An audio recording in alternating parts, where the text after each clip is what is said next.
Quem somos nós? Será que nós vamos conseguir influenciar os nossos filhos a ser como nós somos, a pensar como pensamos, a perseguir no mesmo caminho do bem, a desviar-se do mal? Por que tantas pessoas não conseguem criar bem os seus filhos, educá-los e fazer com que sigam o seu caminho? Porque existem pessoas boas e às vezes filhos que não seguem o mesmo caminho? Por que será isso?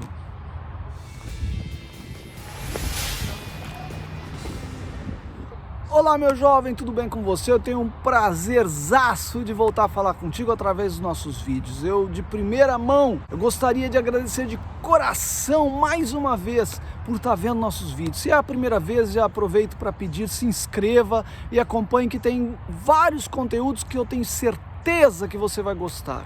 Nós falamos sobre música e falamos sobre vida e as coisas que estão atreladas em ambas as palavras, ok? Fique conosco!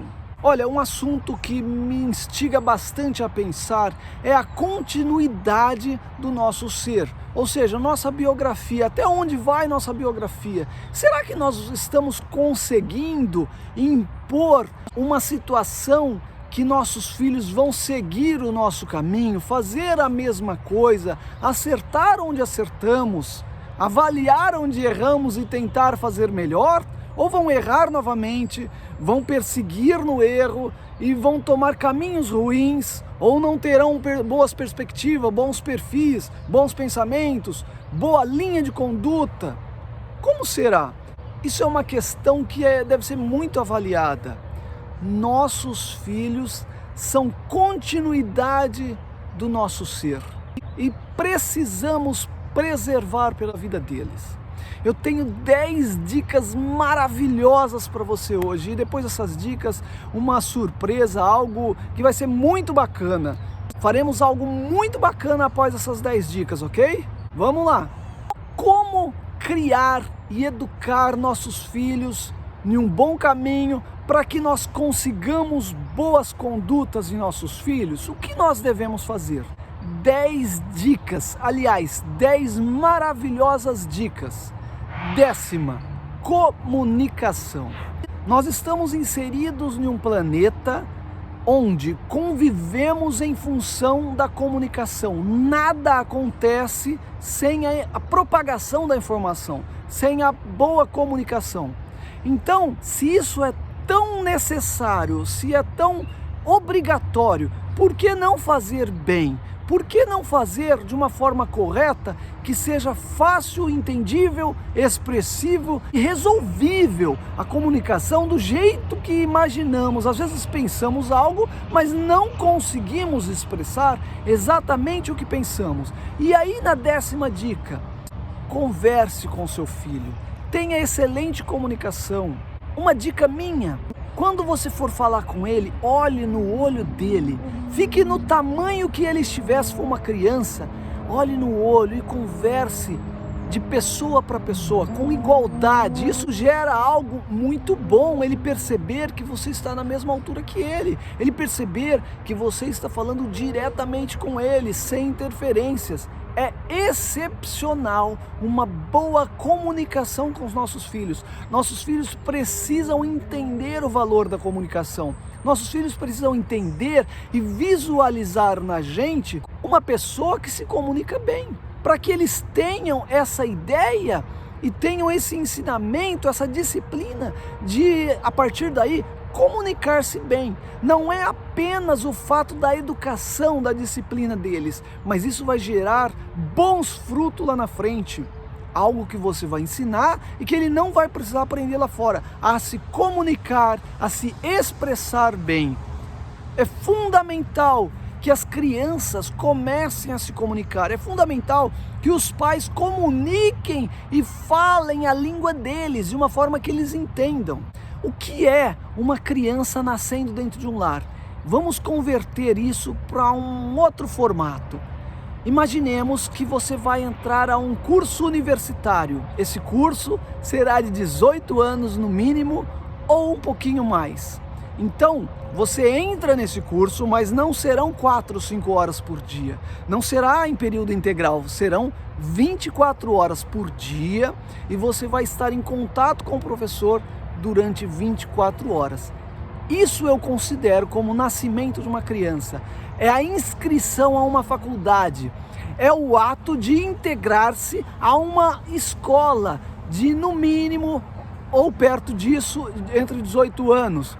Portanto, a tua casa é uma escola, o teu filho está na escola. Quem é o professor? Somos nós, os pais. O pai e a mãe são os professores desse grande e valioso aluno. Entende? Então precisamos nos comunicar bem. Nós estamos numa vitrine onde tudo que fazemos é espelho para eles se refletem na gente e tentam fazer igual. Então, se comunicarmos bem com eles, tudo ficará mais fácil de se acessar, mais fácil de se transferir a informação e tudo é mais resolvível entre as crianças. Nona dica: limites. As crianças precisam ter limites, sejam nos seus deveres, sejam nos seus direitos. Ele precisa entender o que é dever e o que é direito. Ele precisa entender que um está em função do outro. Não há direitos se ele não tiver feito o dever. Para isso você precisa embutir a questão de limites em sua vida. Se possível, faça uma agenda relatando o que ele deve fazer para ele concluir os seus deveres primeiro e depois acessar os seus direitos. É importantíssimo a criança entender que ele tem limites, que ele tem deveres e que ele tem direitos onde ele vive. Aliás, ele está na escola e você, nós somos os professores dos nossos filhos. Oitava e grande dica, maravilhosa dica. Precisamos fazer pelo menos uma refeição com toda a nossa família junto. O que é isso? Se você não consegue tomar o café junto, ou não consegue almoçar em função do seu trabalho, que seja janta. Se não consegue jantar, que seja o almoço, ou independente, ou o café, ou o almoço, ou a janta. Uma refeição tem que ser feita com toda a família reunida. É um momento de interação entre os familiares, entre as pessoas que residem nessa casa, e é um momento sagrado. Deve-se agradecer a Deus pelo comer e deve-se fazer no mínimo uma refeição juntos. Existe uma pesquisa nos Estados Unidos que a grande maioria dos presos americanos não tinham sequer uma refeição em casa. Então, se você não está tendo uma refeição com toda a família, mude algo, passe a ter. Se é o trabalho, tente ajustar. Se é a escola, tente ajustar a situação para que as crianças convivam no mínimo uma refeição com a presença do pai e a presença da mãe. A figura da mãe é importante, extremamente importante, é claro, pela questão materna, a questão de biologia, o sangue dela está ali. Porém, a do pai também é importante com a questão de limites, de não ser apenas conservador, mas ser um pouco arrojado, tal. O pai é que bota e que libera a criança para galgar novos caminhos. Normalmente, a mãe é um pouquinho mais protetora, o pai deixa um pouco esse conservadorismo e atua da outra área. Então, o equilíbrio dos dois é necessário, entende? Mas tenha uma refeição por dia, com todos juntos, toda a família, presencial, para que todos não só vejam, não só conversem, sem celular, sem televisão ligada, mas que sintam um ao outro, que haja a sinergia da família. Isso é extremamente importante, sinergia familiar na hora da refeição. Rotina de instrução bíblica. É necessário que a criança tenha um mínimo de instrução bíblica, quer seja diária, quer seja semanal, mas que seja intensa, que seja instrutiva para que a criança conheça os princípios bíblicos, as histórias bíblicas e para que ela torne algumas histórias até como grandes heróis, porque faz parte da criança, faz parte do ser, de brincadeiras, de sentir um herói, uma pessoa forte, Sansão, Davi matou Golias, etc. A criança precisa viver isso. Então mantenha uma rotina de instrução bíblica. instrução bíblica é necessário. E esse momento é o momento que eles estão aptos a conhecer. Se você não instruir, alguém pode instruir. Entende? Essa responsabilidade é uma responsabilidade e não uma solidariedade. Entende? Qual é a diferença disso?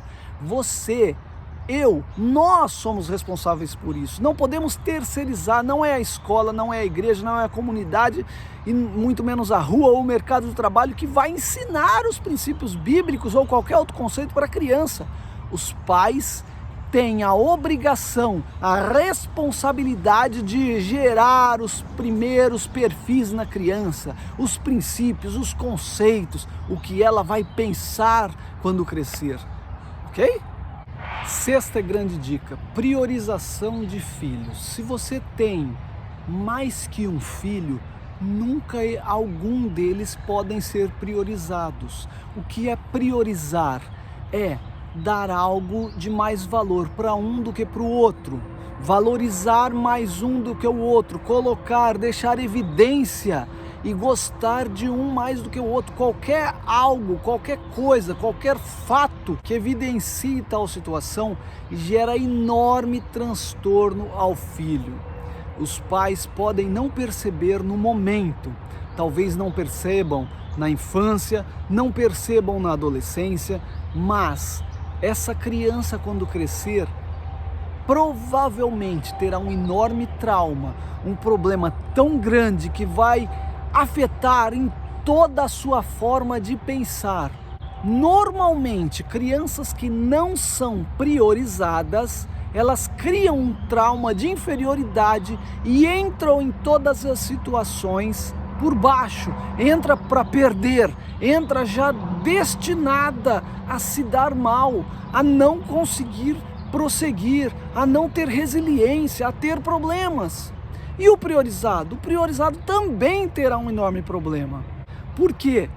Ele não vai ter limites, ele vai quebrar muitas coisas da questão da disciplina, ele vai conseguir tudo isso, porque é natural, ele vai ser priorizado. Então o problema é tão grande e as pessoas não percebem. Algumas pessoas chegam a ir a psicólogos, psiquiatras e trazer enormes problemas para a família toda, apenas porque o pai priorizou um filho, o pai ou a mãe. Então, se você tem 2 ou mais filhos, atente-se a não haver evidência nesse fato. Tudo tem que ser igualzinho. Eles precisam perceber que eles são iguais.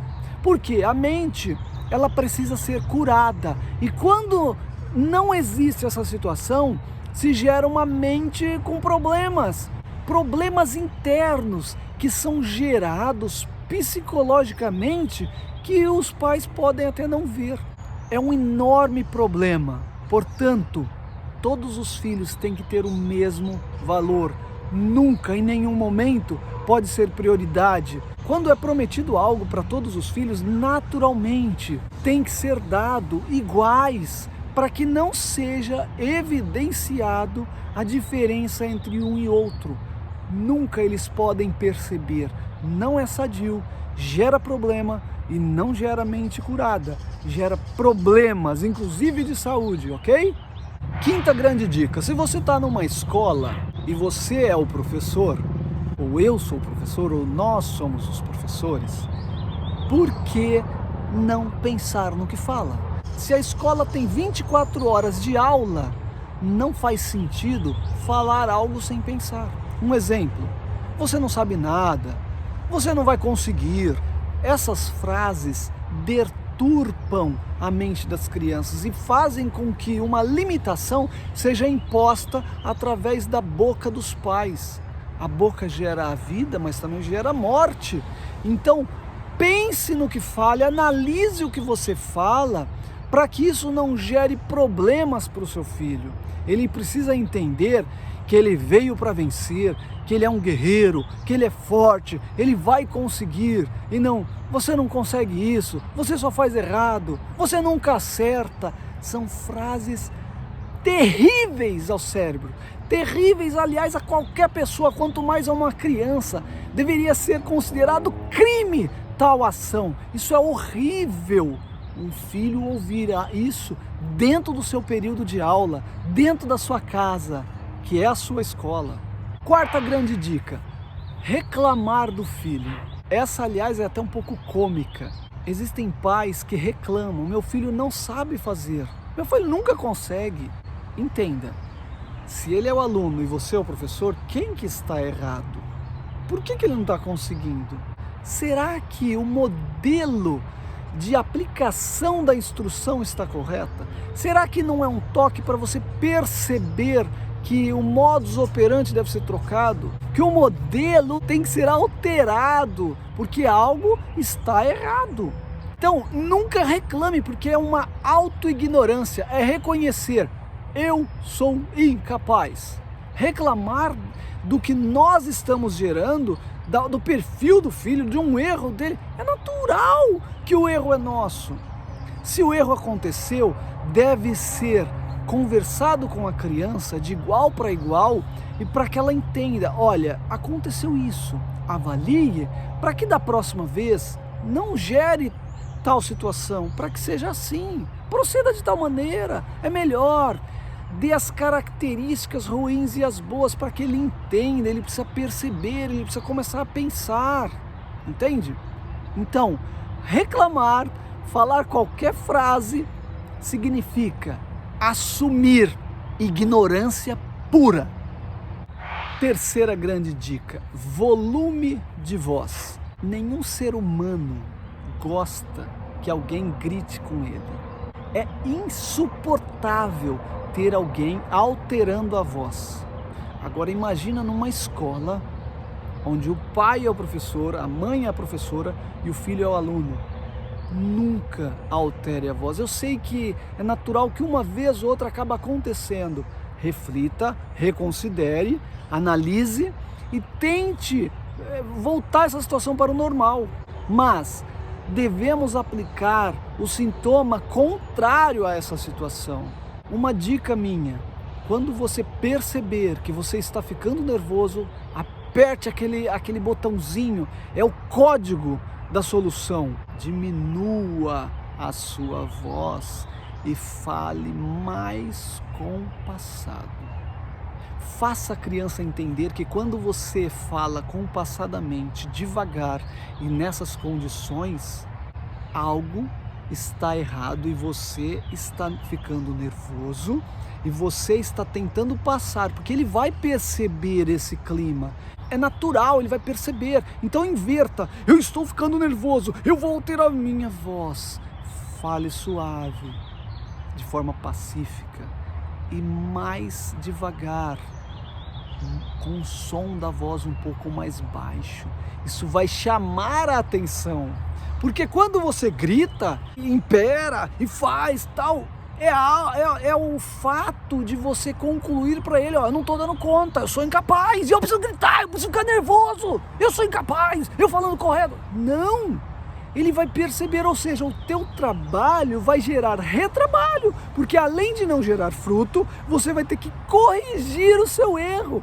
E quando não se corrige, ele vai acumulando e no final do gráfico está um número absurdo, às vezes dificilmente de ser reversível, não impossível, mas tenha como grande e preciosa dica: não altere sua voz. Você pode ser normal. Você não precisa viver dentro do mal, viver trazendo problemas.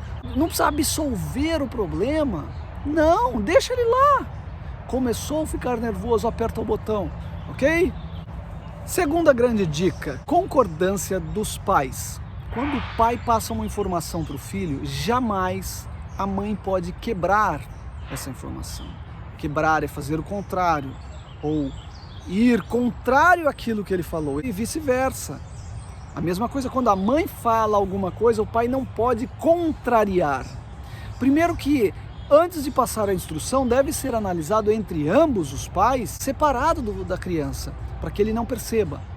E, se em algum momento escapar alguma coisa que há discordância, não fale na frente deles, chame. O casal deve reunir-se separadamente e reavaliar: olha, aquilo não foi legal, precisamos mudar X, precisamos mudar para Y.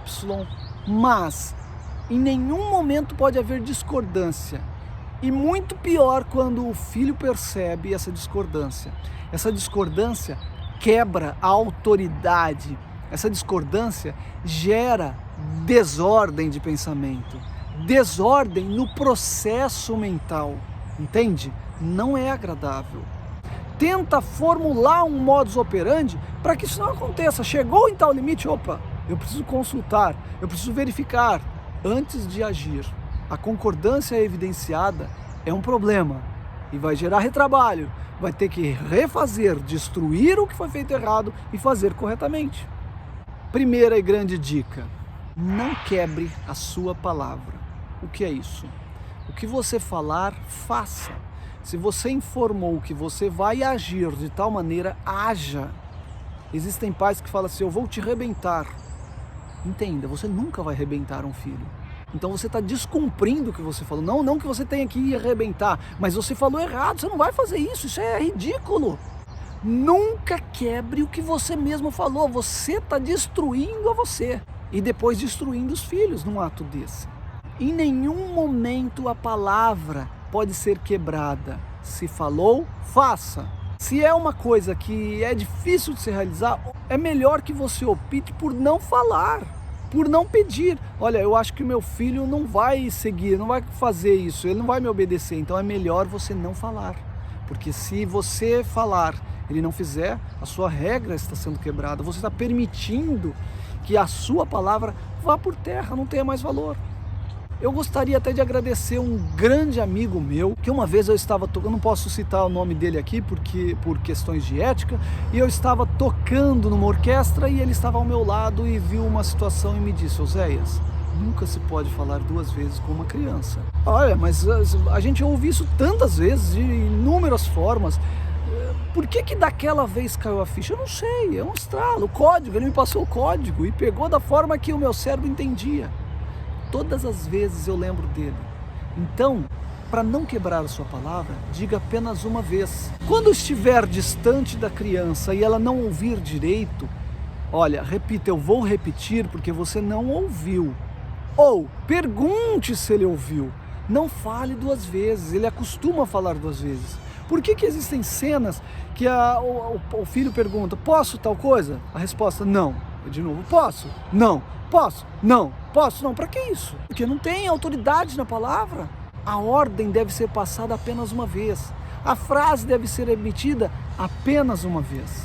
Porque assim você consegue uma harmonia entre a família, você consegue gerar bons filhos, você consegue gerar uma boa disciplina para os seus filhos. Se você está gostando do conteúdo dos nossos vídeos, por favor, divulgue. Se não está gostando, vá lá embaixo, comente o que você achou. Se tiver algo bom, algo ruim, não tem problema. É um feedback para a gente saber como está chegando isso para você. Qual o efeito que isso está gerando. Qual o efeito que o conteúdo está gerando para você e para os outros, ok? Se você já é inscrito, ok? Se você não é, se inscreva. Vá lá onde tem um sininho do lado de inscrever, clique lá para que você receba de primeira mão as nossas informações, as nossas mensagens, os nossos conteúdos que nós temos para passar, ok? Por favor, divulgue o nosso conteúdo. No começo desse vídeo eu disse que tinha algo muito bacana para fazer. Eu queria fazer um agradecimento do fundo do meu coração. Por quê? Você deve estar pensando: onde eu achei essas informações, como eu reuni essas informações e fiz chegar até você. Há um tempo atrás eu entrei em uma escola e permaneci nessa escola por mais de 18 anos. E o agradecimento que eu tenho a fazer é dos meus grandes professores que eu tive. Eu tive o privilégio de ter como professor o segundo homem mais sábio do mundo, considerado por mim mesmo. O primeiro é Salomão, o segundo foi ele. O nome dele é Professor Manuel Pestana Nantes. O nome da minha professora, Abigail Moreira Nantes.